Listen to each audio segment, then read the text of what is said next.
All right. So now what we're going to do is those are kind of top level elements. We're going to be talking about more inline elements, and it's going to be used to stylize different pieces of text or content. So the first one we're going to be talking about is the I tag. It is literally the letter I, and all it means is if you put a word or even just a character inside of it. So as you can see, this is now an I element, and it wraps around the word div. What's going to happen is the word div on here is going to appear italicized, which means it's kind of slanted to the right. Along the same lines, a B element, we just wrap the word different here. B means bold, and it's going to make the font very heavy. It's going to make it thicker, as you can see. The next element we're going to be using is a P element, and this is a block element, so it's more like a div, and it's kind of a replacement for a div. Let's say you have, the need for a paragraph. And this is a series of words, blah, blah, blah. And I'm just going to copy and paste this a bunch of times so that we can see a really big element and how it wraps. So if I refresh this, you will see that this is now a block element. It is the full width of the page. And then if we copy it, the entire line, I'm going to remove that other span element. And I put that here underneath it, and I'm going to scroll left so you guys can see this a bit better.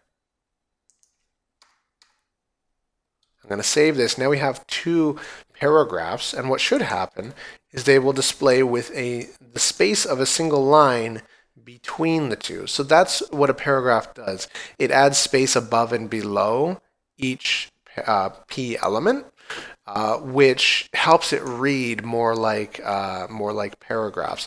Now, in contrast, if you were to do that with a div, there is no space between, there's no space vertically between the div elements unless you specify it, and we're not into that yet because that is CSS.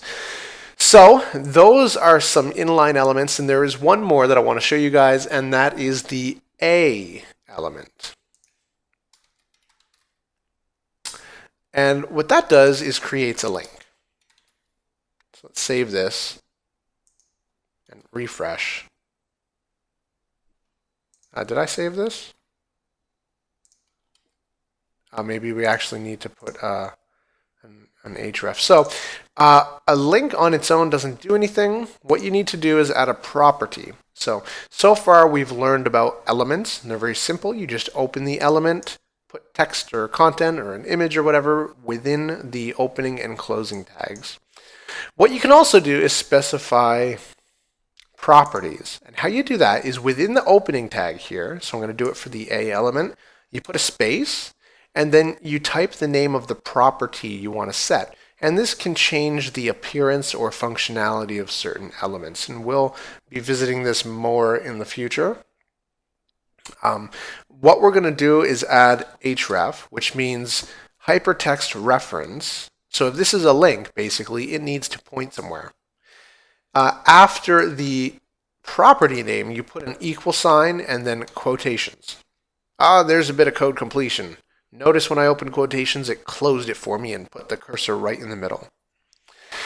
So what we need to do at this point is tell the A element what it is linking to, so that when someone clicks it, this property is responsible for getting them to that page.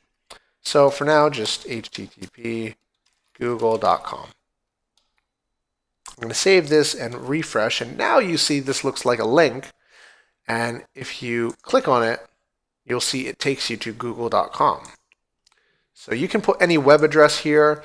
You can even put no web address. If you just want to have a link that doesn't go anywhere, you can just put a number sign there within the quotations. And that's setting the value of the property href to the number sign there.